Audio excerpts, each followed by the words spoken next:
বর্ষাকাল এলেই গ্রামের রূপ বদলে যায়।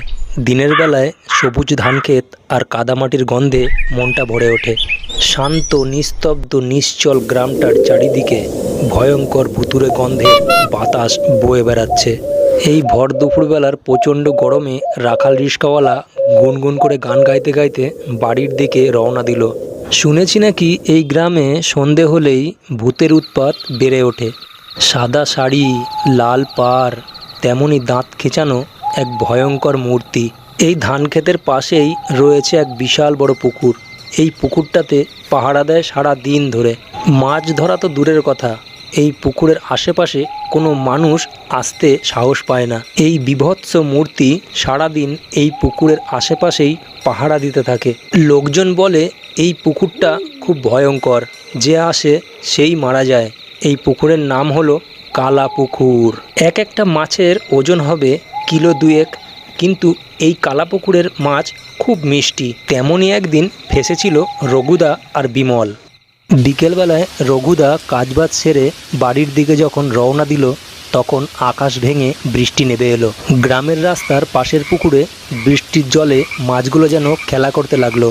পুকুরের পাড়ে ব্যাঙের ডাকের ঘ্যাঙর ঘ্যাং ডাক শোনা যাচ্ছে। রঘুদা ছাতা হাতে পুকুরের পাড় দিয়ে যেতে গিয়ে থমকে দাঁড়িয়ে পড়ল। পুকুরের মাছগুলো দেখে অবাক হয়ে তাকাতে লাগলো। এত বড় বড় মাছ এর আগে তো কোনোদিন দেখিনি। কিলো দুয়েক এক একটা ওজন তো হবেই। মাছগুলো দেখে রঘুদা আর লোভ সামলাতে পারলো না। মনে মনে ভাবলো, একটা বড় মাছ ধরতে পারলেই মাছের ঝাল করে খাবো। আজকে রাত্রেই ধরার ব্যবস্থা করতে হবে। এদিকে একটা মস্ত বড় বট গাছের নিচে রঘুদা আর গ্রামের ছেলে পচা দুজনেই বসে বসে মাছ ধরার গল্পটা বেশ জমিয়ে তুলেছিল। রঘুদা পচাকে বলল, তুই আমাদের গ্রামে সব থেকে কত বড় মাছ দেখেছিস? কিন্তু আমি কালাপুকুরে কালকে বিকালে গিয়েছিলাম, প্রায় এত বড় মাছ দেখেছি, 2 কিলো ওজনের মাছ হইব। মাছের কথা বলতে বলতেই বিমল পাশে এসে দাঁড়িয়ে বলল, কি ব্যাপার রঘুদা, কালা পুকুরের নাম শুনলাম মনে হলো যে। তুমি কি জানো না ও পুকুরে ভূতরে বাস করে? ওখানে সারা রাজ্যের ভূত, পেতনি, ডাইনি আরও বিভিন্ন রকমের ভূত বাস করে। ওখানে মাছ ধরতে গেলে তো রক্ষা এই নেই। তোর মতন ভিতুরাই ওইখানে মাছ ধরতে যাবে না। তুই শুধু আমার সঙ্গে চল, দেখবি কত বড় মাছ ধরে আনতে পারি। পচা অনেকক্ষণ ধরে ওদের দুজনের মুখে রীতিমতন ভুতুরে চণ্ডীপাঠ শুনছিল। মৌকা পেয়ে টুক করে পচা কেটে পড়ল।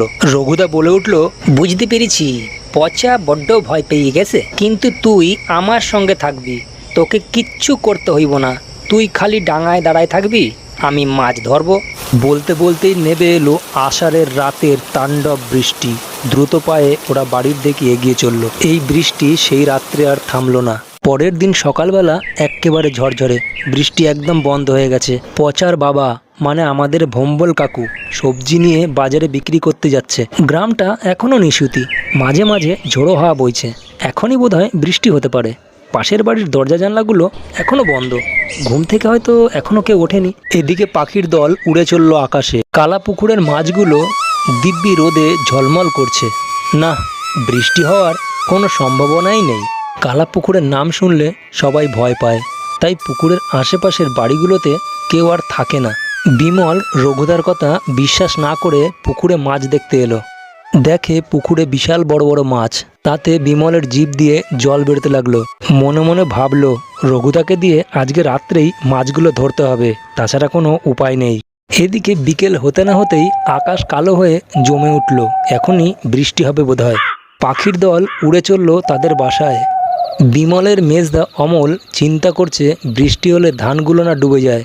বৃষ্টি আসার আগেই অমল আর অমলের দাদু খুড়ো জমি থেকে কিছু সবজি নিয়ে বাড়ির দিকে রওনা দিল। আকাশ কালো অন্ধকারে ঢেকে যেতেই বিদ্যুৎ চমকানো সেই বিকেলটা যেন রাতে পরিণত হলো। বলতে না বলতেই নেমে এলো ঝোড়ো হাওয়া সমেত সেই বৃষ্টির তাণ্ডব। এই বৃষ্টি থামার কোনো উপায় নেই। অমলের ধান জমিটা সত্যি সত্যি ডোবায় পরিণত হলো। এই কালবৈশাখী বৃষ্টিতে মানুষজন কেউ আর বাইরে বেরোতে চাইল না। রঘুদার স্বাদের আমবাগান আর কলা বাগান বৃষ্টির জলে ডুবে গেল। বেচারা গরুটা দাঁড়িয়ে দাঁড়িয়ে ভিজতে লাগলো। এই তাণ্ডব বৃষ্টিতে গ্রামটা পুরো ফাঁকা। গরুটাকে ঘরে নিয়ে যাওয়ার মতন কেউ নেই। গ্রামের শেষ প্রান্তে রঘুদার বাড়ি। বাড়িটা খুব একটা বেশি বড় নয়, কিন্তু পরিষ্কার পরিচ্ছন্ন। চুন সুরকি আর টিনের ছাউনি দিয়ে তৈরি। চারিদিকে কাদা আর জলে ভরা গ্রামটা কুয়াশায় ঢেকে গেছে। রঘুদার গরুটা মাঝে মাঝে হাম্বা হাম্বা করে ডাকছিল। বৃষ্টির শব্দে কেউ আর গরুটার ডাক শুনতে পায়নি। সেদিনের সেই ভেজা সন্ধ্যা গ্রামের লোকেরা অনেক দিন ধরেই মনে রেখেছিল। পাশের গ্রামের কালাপুকুর ডুবে গিয়ে যেন এক মস্ত নদীতে পরিণত হয়েছে। একা একা তালগাছগুলো যেন বোকার মতন দাঁড়িয়ে রইল মাঠ ডোবা জলে। এমনকি পুকুরের জল ছাপিয়ে বাগানের ভেতরে ঢুকতে লাগলো। এদিকে বিমল মাছ ধরবার জন্য আগে থেকেই রঘুদার বাড়িতে এসে উপস্থিত ছিল। একভাবে জানালার বাইরে তাকিয়ে রইল বিমল। বৃষ্টি থামার কোনো উপায় নেই। এই ঝড়জল বৃষ্টির রাতে মাছ ধরা অসম্ভব। রঘুদা পাশের ঘর থেকে খেয়ে দিয়ে এসে বিমলের সামনে এসে দাঁড়ালো আর বলল, কিরা, কি চিন্তা করছস? এইখানে এইভাবে না দাঁড়াইয়া পাশের ঘরে চল। এই বৃষ্টি আর থামবার না। চল চল, এই বৃষ্টিতে মাছ ধরতে খুব মজা লাগবো। এত রাত্রে বিমল এই বৃষ্টিতে একটুও বেরোতে চায় না। ওরা দুজন পাশের ঘরে গিয়ে বসলো। রঘুদা বিমলকে বলল, তুই জানস রাত্রির বেলায় মাছ ধরিতে কি মজা? আরে চিন্তা করিস নে, আমি তো আছি নাকি। লোকে যে যাই বলুক, আমি ভূতের ভয় পাই নে। এই জাল দুইখান লইয়া যাইব, আর তুই হেরিকেনটা হাতে করে লইয়া যাস। মাছগুলো ধইরা একখান বড় বালতিয়ে জিয়া রাখমু। প্রায় 5-7 দিন ধইরা খামু। পচাকে একদম কইবি না। বিমল রঘুদাকে থামিয়ে বলল, এই যে রঘুদা, কালা পুকুরটা কিন্তু একদম ভালো জায়গা না। তুমি যখন বলছো তাহলে আমি যাব। আর আমি অনেক দিন মাছ খাইনি, এখনই আমার জিভ দিয়ে জল পড়ছে। আর এই যে শোনো, আমি কিন্তু পাড়ে দাঁড়িয়ে থাকবো, মাছ তুমি ধরবে। চলো এখনই যাওয়া যাক, বৃষ্টিটা একটু হালকা হয়েছে। জাল নিতে হবে না, হাতে করেই মাছ ধরবো। চলো, আমি হেরিকেনটা আনতে যাচ্ছি। এই শুনে রঘুদা বিছানা থেকে এক লাফে নেমে গেল আর বিমল বাড়ির দিকে রওনা দিল হেরিকেন আনতে। বৃষ্টিটা একটু কমেছে। বিমল হাতে হেরিকেন নিয়ে কালাপুকুরের পেছনের দিকটা এসে দাঁড়ালো। দেখে দূর থেকে রঘুদা ছাতা হাতে এগিয়ে আসছে। বিমল রঘুদাকে বলল, এ কি রঘুদা, তুমি ছাতা নিয়ে এসেছো? বৃষ্টি তো কমে গেল, ছাতা নিয়ে মাছ ধরা তো যাবে না। কেউ যদি দেখে ফেলে? তুমি ছাতা এখানেই রেখে যাও, যাওয়ার পথে নিয়ে যাব। আমার হ্যারিকেনে বেশি তেল নেই, যা করবে তাড়াতাড়ি করো। ঠিকই কইছিস, কেউ যদি দেখতে ফেলে তাহলে তো সর্বনাশ হইব। ঠিক আছে, এইখানেই আমি ছাতাটা রাইখা যাই, যাওয়ার পথে লইয়া যাইমু। এই বলে রঘুদা ছাতাটা জঙ্গলে লুকিয়ে রাখলো। রঘুদা হঠাৎ বলল, শোন বিমল, এইখান থেকে জঙ্গলের ভেতর দিয়া সোজা কালাপুকুরে গিয়া উঠমু। বৃষ্টি থাইমা গেছে, আর কোনো চিন্তা নাই। তুই শুধু আমার পেছন পেছন আসবি, কোনো দিকে কান দিবিক না। চল, আর দাঁড়ায় লাভ নাই, চল চল। এই ঘন অন্ধকারে ঝিরিঝিরি বৃষ্টি আর কান ফাটানো ঝিঝি পোকার শব্দে ওরা দুজন এগিয়ে চলল মাছ ধরার উদ্দেশ্যে। পুকুরের কাছাকাছি আসতেই হঠাৎ ঝোড়ো হাওয়ার সঙ্গে নেমে এলো বজ্র বিদ্যুৎ সহ আষাঢ়ে বৃষ্টি। বিমল বড্ড ভয় পেয়ে গেল। রঘুদাকে বলল, রঘুদা, আবার বৃষ্টি নেমে এলো যে, আমার খুব ভয় করছে। ছাতাটা নিয়ে এলেই ভালো হতো। এই ঝড় বৃষ্টিতে আমার হ্যারিকেনটা আবার না নিভে যায়। এদিকে আবার শেয়াল ঘোরাঘুরি করছে, কামড়ে না দেয়। রঘুদা বলল, তুই তো আমারই ছাতা আনতি মানা করলি। আরে চল চল, এইখান থেকে চল, আমি আছি তো, তাড়াতাড়ি পা চালাইয়া চল। চারিদিকে ধুধু অন্ধকার আর শেয়ালের ডাক শোনা যাচ্ছে। দুজনেই এসে দাঁড়ালো গ্রামের সেই পুরনো কালা পুকুর পাড়ে। বৃষ্টির তীব্রতা তখন আরও জোরে হয়েছে। রঘুদা পুকুরের কালো জলের দিকে তাকিয়ে বলল, ওই দেখ বিমল, বৃষ্টিতে মাছগুলা কেমন খেলা করতেছে। রুই, কাতলা, পার্শে, এই মাছগুলা বাজারে কিন্তু অনেক দাম। আজকে রাতে গরম ভাত দিয়া পার্শে মাছের ঝাল খাইবো। কিন্তু এত বড় বড় মাছ হাতে ধরবো কি কইরা? বারবার তরে কইলাম জালখান লইয়া আসি। বিমল বলল, আরে জালের কি দরকার, তুমি জলে নামো, অনায়াসে মাছগুলো হাতে করে ধরা যাবে। তুমি যা করবার তাড়াতাড়ি করো, এখানে আমার বড্ড ভয় লাগছে। লোকের মুখে শুনেছি এখানে কেউ এলে আর ফিরে যেতে পারে না।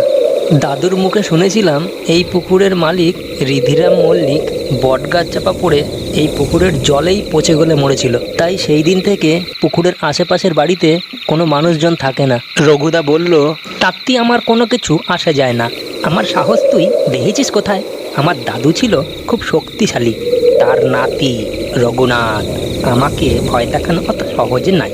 এক ঘষিতে 32খানা দাঁত ভাইঙ্গা দিমু। হঠাৎ খড়খড় ঝপঝপ শব্দে দুজনে ভয়ে কাঠ হয়ে দাঁড়িয়ে রইল। দেখে পুকুরের ওপারে কে যেন দিব্যি মাছ ধরছে। চোখ দুটো গোল গোল বড় বড়, দেখতে একদম ভূতের মতন। বিমল বলল, ওই লোকটা আবার কে রঘুদা? ভূতের মতন দেখতে? আগে তো কখনো এই গ্রামে দেখিনি। বৃষ্টিতে কি আমাদের মতন মাছ চুরি করতে এসেছে? রঘুদা বলল, হতে পারে, কিন্তু আমাগো গ্রামে আমাদের সামনে মাছ চুরি করা দেখাচ্ছি মজা। ওর ঠ্যাং আমি ভাইঙ্গা ফেলুম। তুই এখানেই দাঁড়া, কোথাও যাবি নে, আমি ওর ঠ্যাং ভাইঙ্গা আইতাছি। রঘুদা সাহস করে পুকুরের ওপারে গিয়ে দেখে কেউ নেই, শুধু বৃষ্টির ঝোপঝাড়ে ব্যাঙের দল ঘ্যাঙর ঘ্যাং করে ডাক ছাড়ছে। তখন রঘুদা একটু ভয় পেয়ে গেল, লোকটা গেল কোথায়। হঠাৎ পেছন দিক দিয়ে একটা শেয়াল এপাশ থেকে ওপাশ দৌড়ে পালাচ্ছে। এদিকে বিমল ভয়তে লণ্ঠনটাকে শক্ত করে ধরে দাঁড়িয়ে রয়েছে, কিছু বিপদ বুঝলেই রঘুদাকে ফেলে পালাবে। রঘুদা দেখে দূর থেকে একটা বড় মাছ জলের ঢেউয়ে ভেসে ভেসে আসছে। মাছটাকে দেখে পুকুরের পাড়ে চুপ করে বসে পড়ল। তখন মাছ ধরার নেশায় ওই লোকটার কথা একদম ভুলে গেছে। বৃষ্টি কিন্তু অবিরাম তখনও ঝরেই চলেছে। রঘুদা মনে মনে ভাবলো, বেশ বড় মাছ, তার মধ্যে আবার রুই। মাছটা কিন্তু কাছে যেতেই আবার কিছুটা দূরে সরে গেল।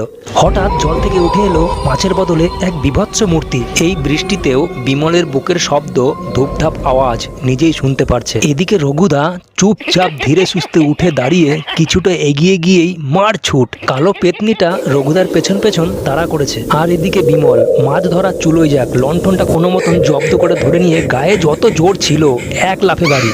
তখনও মাঠ থেকে ভেসে আসছে শিয়ালের ডাক দূর থেকে, হুক্কা হুয়া। এদিকে কোনো মতে দুজনে প্রাণ বাঁচিয়ে পালিয়ে এসেছে। ভয়ে ভয়ে রঘুদা বলল, তুই চইলা আইলি বইলা, তা না হইলে ভূতটাকে এক ঘুষিতে পুকুরের জলে ফাইলা দিতুম। ভাবলুম আজকে রাত্রে গরম ভাত দিয়া জ্যান্ত মাছের ঝোল খাইব, অনেক দিন খাই নাই। এই সব ভেস্তে গেল। জায়গা যাক, কি আর করা যাইব, যা হইছে ভালোই হইছে। তুই আজকে রাতটা আমাগো বাড়িতে থাইক্কা যা, কাল রাত্রিবেলায় আবার মাছ ধরিতে যাইমু। কিন্তু বিমল রঘুদার কথায় থাকতে আর রাজি হলো না। কোনো মতে ভোরের আলো ফুটতে না ফুটতেই বেরিয়ে গেল রঘুদার বাড়ি থেকে নিজের বাড়ির উদ্দেশ্যে। তখনও মানুষজনের ঘুম ভাঙেনি। বিমল মনে মনে ভাবল, আর কোনো দিন ওমুখ হব না। রঘুদার বাড়ি থেকে বেরিয়ে ভূতের হাত থেকে কোনো মতে প্রাণটা বাঁচল।